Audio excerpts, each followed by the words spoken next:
My name is Kerry King, and this is Suzi Bird. And we are from Rainbow Assured and presenting to you the Queerly Biz podcast, focusing on LGBTQ at work primarily, but also bringing to it lots of other things, a little bit of quirky humour, a little bit of real life stories, and whatever else comes up in the meantime. So let's talk queerliness. Tell you, let me ask you a question. Did you come out? Did you have a coming out moment? Do you have a label for yourself? Well, you know what? So I didn't actually come out. I didn't have a coming out story. I did just bring a girlfriend home one day. And I think at the time, because I was in high school, and there wasn't so much discussion around sort of gender diversity and things like that, that I didn't particularly want to belong to a label because it was being overly sexualized, I think, within a high school environment. So to be considered bisexual didn't really feel right for me because it felt like there was a lot of people perhaps heavily sexualizing what it meant to be bisexual. Whereas for me, I was aware that I was attracted to boys, I was attracted to girls, didn't necessarily want to fit into that box. And I think as I've got older, I've sort of discovered potentially that that's where I should be, but I still haven't assigned myself to that box. I've sort of allowed it to be a lot more sort of gender fluid than sort of saying I'm bisexual or I'm straight. And it's interesting now because my last partner happened to be a straight male. So I was just considered a straight person. Sort of when people met me, they just automatically assumed I was straight. That does seem to be the way it is, isn't it? I've got a friend, Gemma, who is in a heterosexual relationship, but she is bisexual. But because she's been in this relationship for such a long time, they've just got married this year. Congratulations, Gemma. People just consider her a straight female. Yeah. But just because she's not in a relationship with another woman or a trans person or a non-binary person doesn't mean that she still doesn't have that orientation. Yeah. But that does seem to be the way it's perceived, doesn't it? Yeah, absolutely. And I think that made me most uncomfortable to then have to give that label to someone because I was like, well, it's very personal to me and I don't really feel the need to have that discussion necessarily unless it's with sort of someone that's genuinely interested, like a friend or a family member. Or me. Yeah, or you, for example. But I do find as well, the majority of my life, most people haven't really cared. They've actually just assigned me to a straight box and they've not really cared to discover any more than that. It's only when I present with a female partner that then people would go, oh, you're gay. And I would then have to have that conversation that perhaps it's not as black and white as they might first perceive. So just to clarify for people saying, when you were younger, there wasn't that much clarification. How old are you, Suzi? I'm 38 now. Right, and I'm 42. Old. So it puts us roughly around the same kind of age bracket, doesn't it? Yeah. As far as when we were growing up. So I'm married to a woman and people go, oh, you're gay. And I go, yeah, I'm a raving lesbian. And I like to say that because it makes people uncomfortable. And I like to make people uncomfortable. I just like to see people's reactions when you say lesbian because a lot of people are still quite startled and like, I don't know how to carry on this conversation. And I love to, I guess, throw a spanner in the works in a conversation. Yeah. I'm one of those really awkward, nice people like that. I guess I didn't know I was gay until much later on, but it did make sense to me why when I was growing up and I was watching London's Burning. No? No. Oh, okay. London's Burning, show about London firefighters.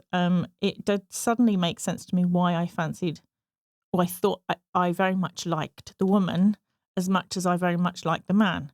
And I didn't really, at the time, I didn't realise what that was. I didn't realise that I fancied the woman. Yeah.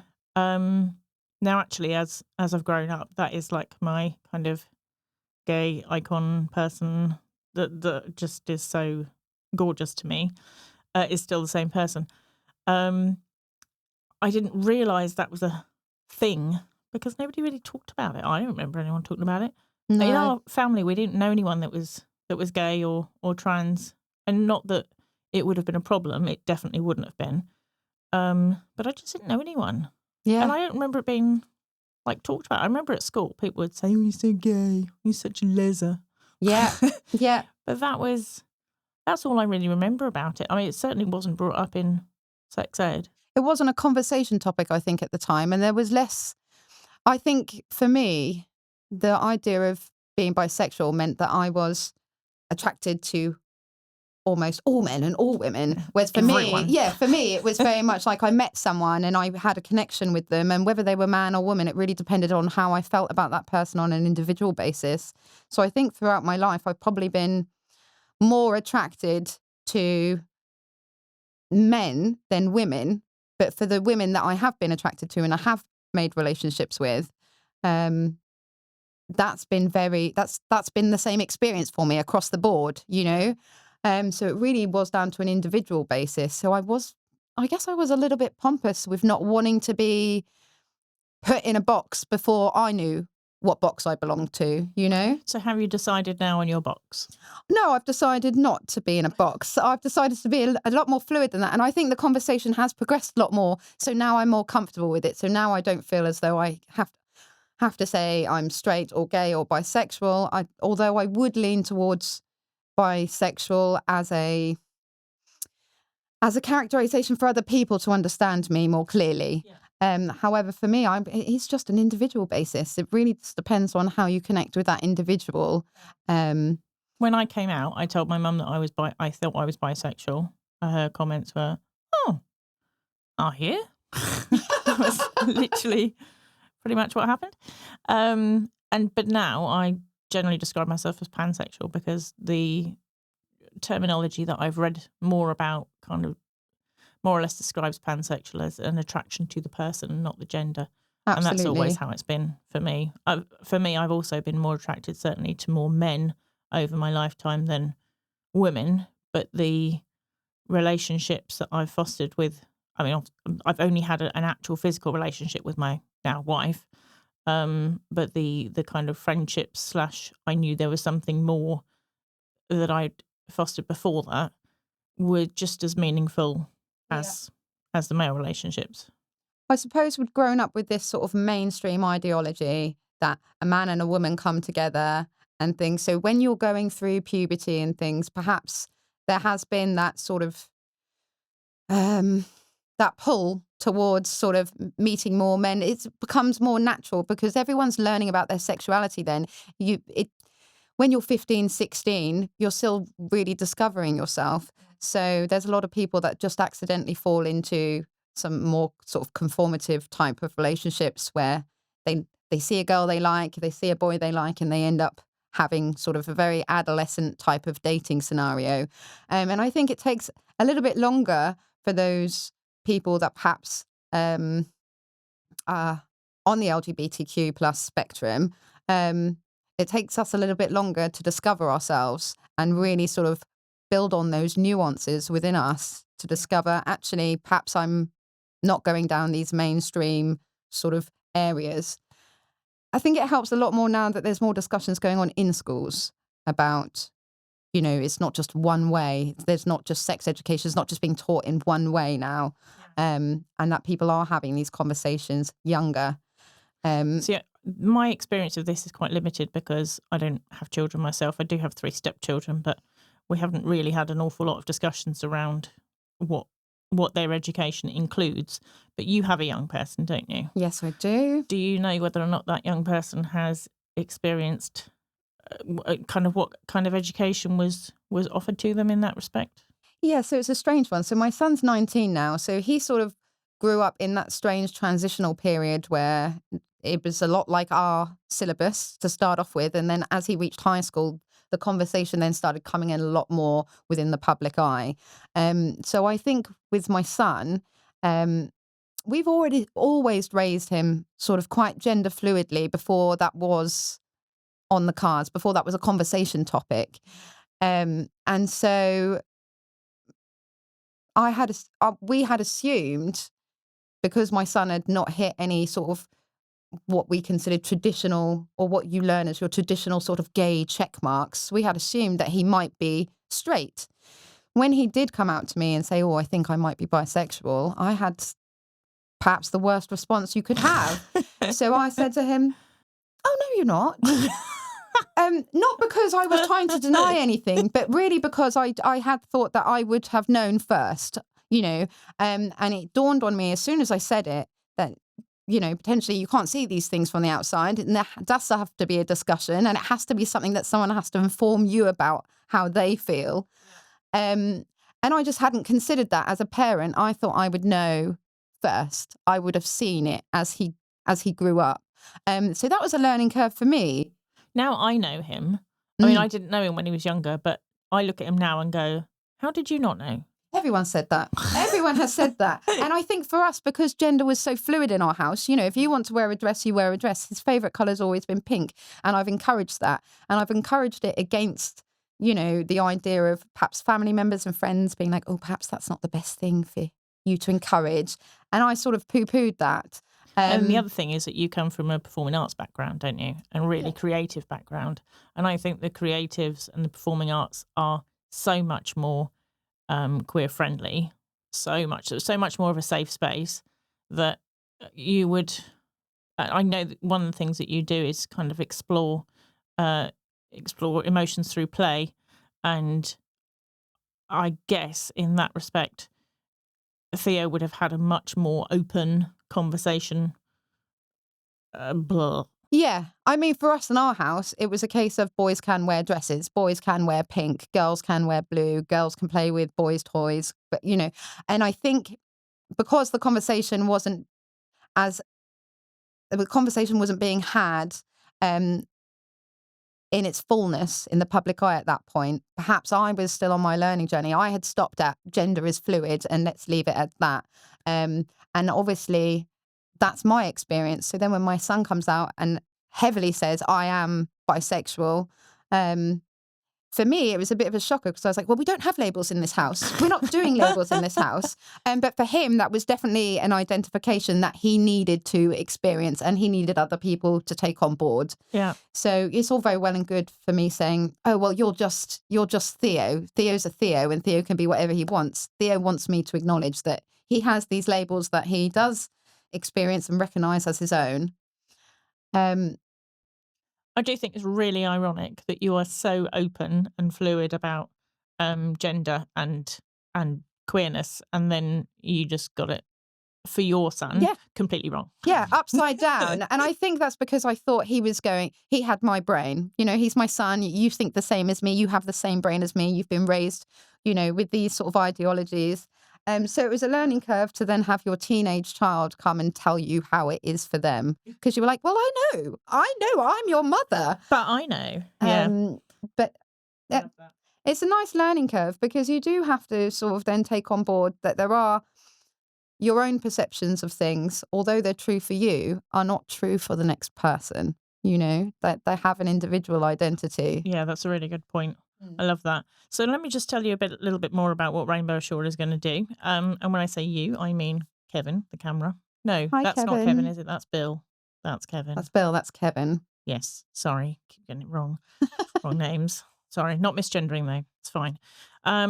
So Rainbow Assured is a new business that is going to be educating other businesses to be much better LGBTQ aware and friendly and much better allies to our community, to protect their colleagues and their customers, to give them safe spaces, and to ultimately enable businesses to welcome a much more diverse talent into their workplaces through giving them confidence in hiring and keeping staff who nowadays are practically, I guess, a different kettle of fish to what we've been used to in the past. Previously, it was, are you male or female? Tick. What is your name? What is your age? What is your ethnic group? Do you want a job? Now, are you suitable for this job? And now it's more than that. Yeah, absolutely. So as far as your work history goes, I mean, no, at the moment you even have many and varied things that you can do. Multi-skilled, multi-talented. Jack of all trades, they say. Multi-queer. So have you had any kind of real issues around inclusivity at work yourself? I suppose the one thing that sticks out in my mind is presenting that label to people perhaps in the staff room Hmm. as bisexual, even though I don't heavily sort of identify mostly within a label, um, to be able to explain that to other people in a way that they can understand. So to explain that I'm bisexual has then been sort of, if you like, heavily sexualized within the I, staff room area. I do find that people seem to think that bisexual means you just You're want up for everyone. anything. You're up for Everyone, anything. anything. And I don't know where that comes from, but You quite often hear that thing, oh, you're greedy. And then everyone yes, laughs and you think, oh, yes, that is quite funny. But at the same time, that is not it's sort not of, true at all. yeah. And you also, you have to wonder about things when you do come out to sort of perhaps your female friends and say, actually, I do identify as bisexual, but technically that's probably the category you'd put me in. Um, But don't worry, I don't fancy you. Yeah, see, then you have that one. So there's this weird thing that all your friends now suddenly think that you fancy everyone and all of them and you're up for anything. And I guess that's why I haven't so much sort of put that out there so much. Because I do identify as a Susie and Susie fancies people. And so, I mean, that's, I've always assumed that you fancied me.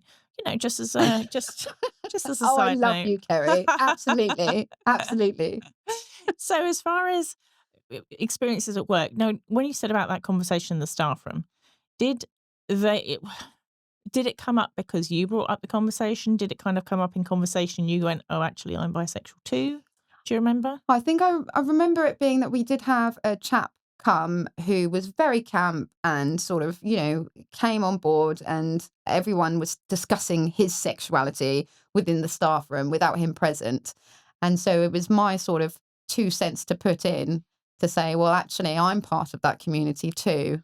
And nobody's giving me the same disrespect that they're now giving him. Right. Um, so it was more that I was witnessing something happening to someone else. And perhaps because I'm not heavily presenting one way or the other, that's never come up for me. So Yes. I felt then the need as an ally to put my 2 cents in and explain that actually I identify that way as well. And nobody's spoken about me in this light, or I'd like to think no one's discussed my sexuality behind my back in the staff room. Yes. Do you think that prompted discussions behind your back in the staff room? Yeah, absolutely. It's quite clear that then that has, and there was, I think there was one chap. He was younger than me, bless him, 19 or so, and he had a bit of a "wahey" sort of, oh yeah, sort of reaction, and that always makes me feel slightly gross because I'm just like, oh, that's not quite what I'm saying. I'm not, Yeah. yeah, um, I mean, that is just about as far off as it could be. I just don't think that. I mean, for me, saying that you're bisexual, which is what I said to my family, mm, is, by the way, I think I'm quite attracted to someone who is the same sex as me, and I didn't know this was a thing for me. I think it might be a thing for me. So I just want to kind of let you know that I think it might be a thing for me, and I may never date a woman, but I want you to know. Now I'm married to one. But I, there was never any aspect of, like, for me certainly, thinking, hey, I can have my choice, I can have my pick of anybody in the world yeah, now, sure, because yeah, I don't see that the correlation between the two. But there seems to be or at least there used to be, a real misconception around the whole greedy bisexual. I don't know if that's now the concept with pansexual as well, or if enough people just don't understand the label yes, um, yeah, I think that is the to case. recognise that, because surely pansexual will make you even worse, because you're not then limiting yourself to kind of two genders. Mm. You're saying, well, sod it, I love everyone. Thanks Yeah, very much. absolutely. And now that we do have more awareness around people that are trans and things like that, so that will include then transgender people. So Yes. you're not just attracted to men and women necessarily, but there could be, that you're attracted to people. People, yeah. So, Yeah. because my wife Chip she has gender dysphoria. She's previously wanted to transition to a man. She was born female. Currently, she is okay as she is. She is she her. But I've made it clear that if at any point in the future she decides that she wants to change her pronouns or change her body, it's absolutely fine. We can do that. It's not a problem. Yeah. And because she is not kind of a typical female, um, that's really kind of why I class myself as pansexual, because it's not about her. It's not about gender. It's not about whether Chip is female or male that I love them. It's It's just the fact that I love chip. In fact, in previous conversations, I have called myself chip sexual, but somebody thought that was a real thing and it had its own flag, which was nice. We But it should make a doesn't. That flag. is just my wife's name. We should make a We should flag make a flag. What with chips on it? with chips. One day, I got a pin stuck in my foot, and I had to go to the hospital. This was only about 6 months ago, and I was just explaining to the receptionist that my wife's contact details were my emergency contact, and her name was Chip. And I suddenly went, "Oh my God, Chip and Pin!" and yeah, and I'm so funny. Thankfully, they did laugh and didn't just look at me strangely, which was awesome. I think had the term pansexual been around when I was going through my own labeling process and then decided actually I don't want to be a label, I think I'd probably, I would have fitted into that box more comfortably, Hmm. and perhaps taken on that as my terminology. And I still think nowadays, if I was to come out and say, "Oh, I'm pansexual," I think that would take a lot of explaining still, because I think Yeah. the conversation still needs to be had, and we still need to spread the word, as it were. So I think that's why I do tend to stick to the terminology bisexual. It's not for my benefit, because I don't really feel like I truly fit in that box, but it's Hmm. for the benefit of other people to understand. And I think as our language evolves and perhaps pansexuality people become more aware of what that means, potentially that could then be something I would then take on and use instead of the term bisexual. But as it stands at the moment, I think there isn't enough awareness of what pansexual is. Yeah. So it makes it more difficult for me to and I'm not always up for a large conversation about what it means and things. So to just be able to say, "Oh, I'm bisexual," and they sort of get the gist, Yeah. Yeah. It's it's almost sometimes easier. less is more, isn't it? Yeah, it can Easier. be, but it Excuse shouldn't me. be. It shouldn't be. We should have already had these conversations in society. This should all really be part of the common, you Oh, know. it should be. I can't kind of part of me believes that I think, oh God, I can't believe that we're still having to have these conversations and it's still not just Yeah, okay. Um, but then another part of me says, God, so much is needed. This is why Rainbow Short became a thing, because I did a speech at a Buy Local Norfolk event July last year, and it it was brilliant. I mean, I I enjoyed it, but I just gave a very kind of frank, quick talk about how if somebody asked you to call them they them, um, just fucking do it, basically, costs you because absolutely nothing, does yeah, it? Costs you because nothing. compared to the crap that they have to go through, excuse me, compared to what they have to go through, what they're asking of you really isn't a big deal.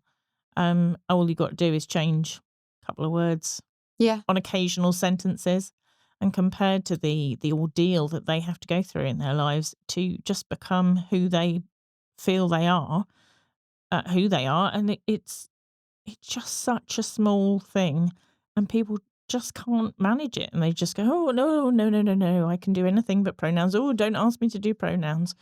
Well, sorry, I am asking you to do pronouns. yeah, absolutely. I think there's something stopping the evolution of language continuing, and I'm not sure whether that's the case, that that perhaps people have already been through their education and they're not prepared to now readjust, but the evolution of language has been there for always, and it's so beautiful, and it's something that we don't shouldn't stop. The evolution of language should continue. That's Yeah. So we've been using they them as a singular term since the 1300s Yeah, in absolutely. language, and yet we make such a fuss about it when I was using the royal we. I hope I'm not considered myself in this royal we, because I try really hard with pronouns and hope that my effort comes across to those that I need to practice with.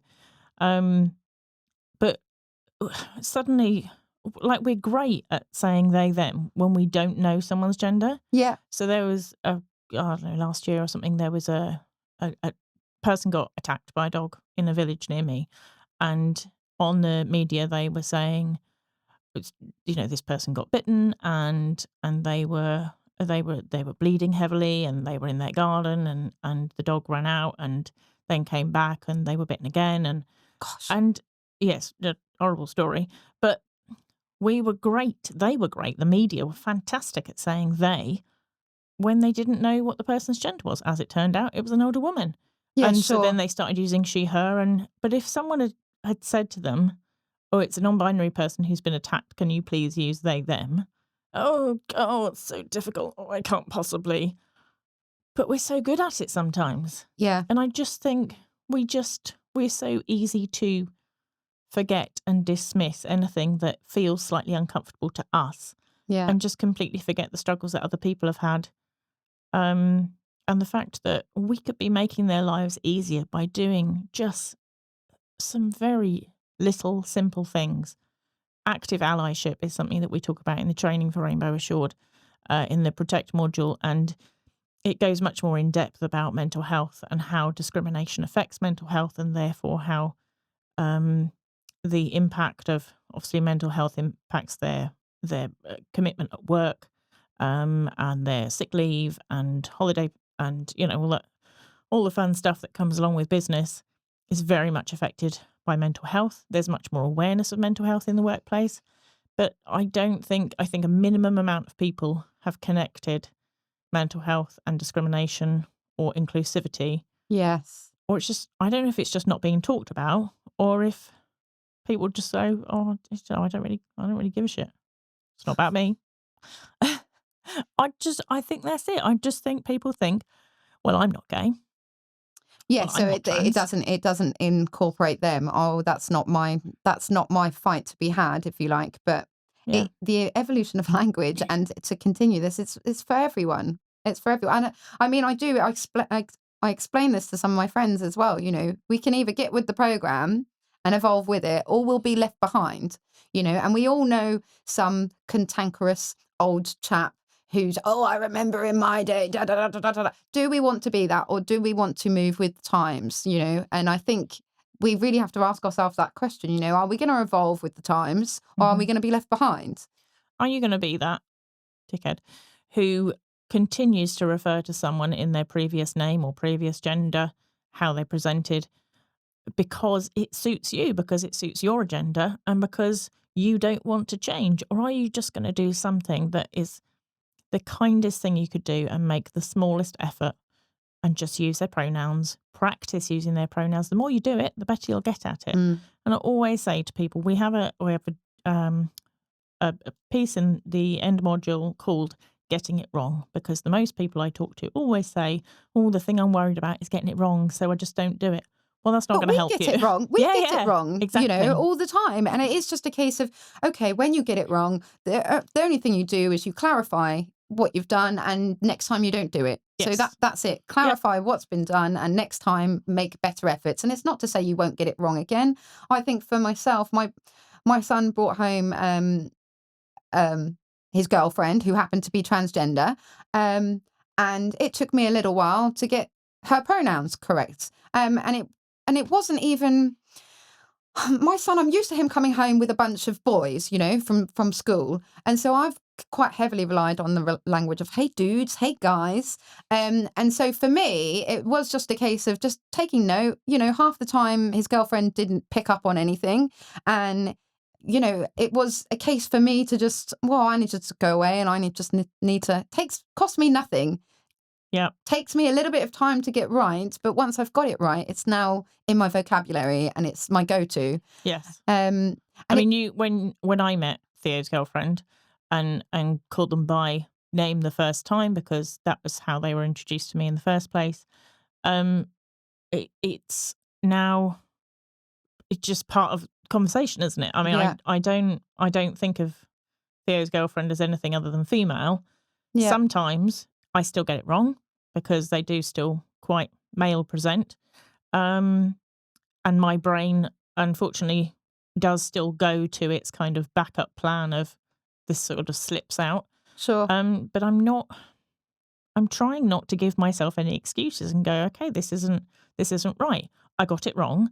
I need to just say sorry, correct myself, and move on. And if I can't work out how to correct myself, I say sorry, I move on, and then next time I try and do it better. Yeah, absolutely, And that's absolutely. all I want people to do. If you can take one thing away from this, for me, Mhm. it would be just be a little bit kinder. Yeah, Just why wouldn't you want to do that? yeah, I just guarantee that I'm not going to go into any workplaces and say to people, I want you to be kinder, and have someone turn around going, I don't want to be kind.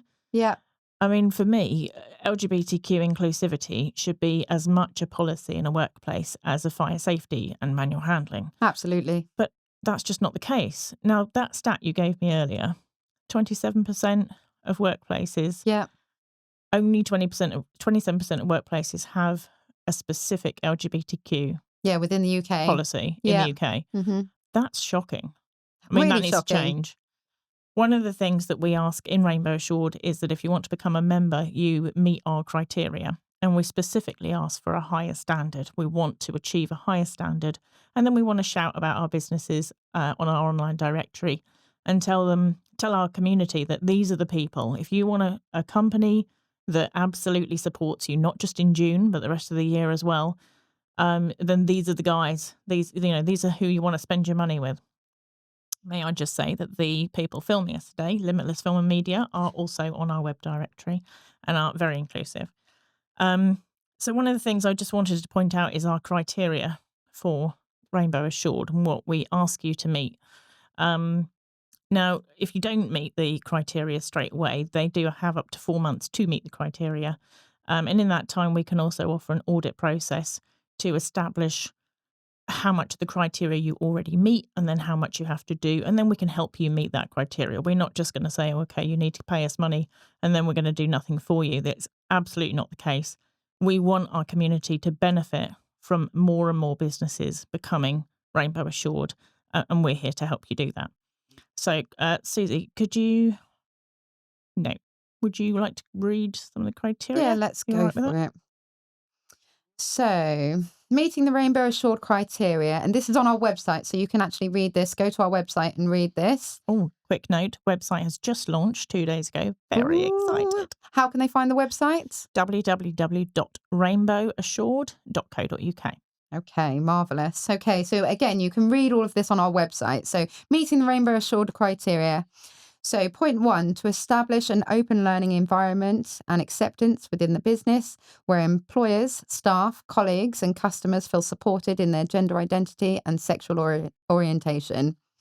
So, nice and easy. It sounds very wordy there. It's very wordy. I was just trying to, I think, make sure that I included everything that I wanted to say. But ultimately, um, as it says, to establish an open learning environment where everyone, and that doesn't matter what level they are in the business, everyone feels supported.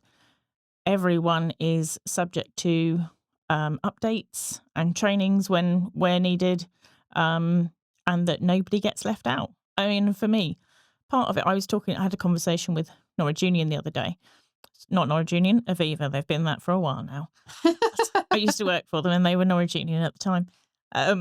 So I had a conversation with Aviva and I was asking whether or not they're like canteen staff and cleaners. I said, I love that Aviva is so inclusive Yeah. and they have a really good reputation for being inclusive.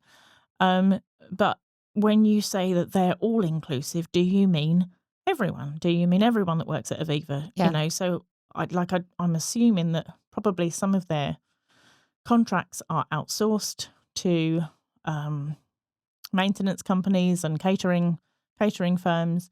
And the guy was very honest and said, to the best of my knowledge, Right. I would say yes. He said that we do ask that everyone who works with Aviva as well as for Aviva meets our targets and our guidelines. He said I couldn't honestly say to you which what training they have had because they're not part of Aviva. But yeah, that is certainly our aim, and I love that he was really honest about that. And that certainly for me is a really important point: is that you don't just walk into an office and everyone goes, oh, "I know what a gay person is. I know what the LGBTQ acronym stands for. I know a little bit about pronouns." But you could speak to a cleaning member of staff, or a reporter in a hospital, and they would have just as much information Yes. and they would be just as aware. There would be no kind of awkwardness. Don't get me wrong, it's a new thing for a lot of people. A lot of people are Yeah. kind of having to come to terms with the fact that this is something that their workplace needs them Yeah. to do. But you don't just go into work and go, well, I'm not I'm not going to run out. I'm not going to meet there in a fire. I want to meet over here. Yeah. You don't do that. It's your work policy. And for me, this should be just as important. You don't treat people poorly because of how they live their lives. If they respect you, Yes. you should be respecting them. And if they don't respect you, which brings us on to the next lot of criteria, then you need to do something about it. Yeah, and I think that's a great angle to come at these companies with as well.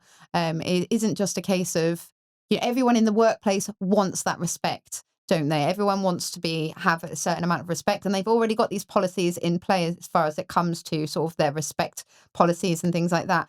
But I do think that it's paramount that we're having these conversations more broadly, simply because if you put to people, this is about learning to be kinder, to be more inclusive, to be more respectful. These are all things that your average person actually wouldn't turn down. Oh, do you want to be more kinder? Do you want to be more inclusive? Do you want to learn how to, support other people in your workplace? I think all of those things with the majority of people will be yes, yes, yes. There's nothing to argue against when it comes down to those basics. Yes.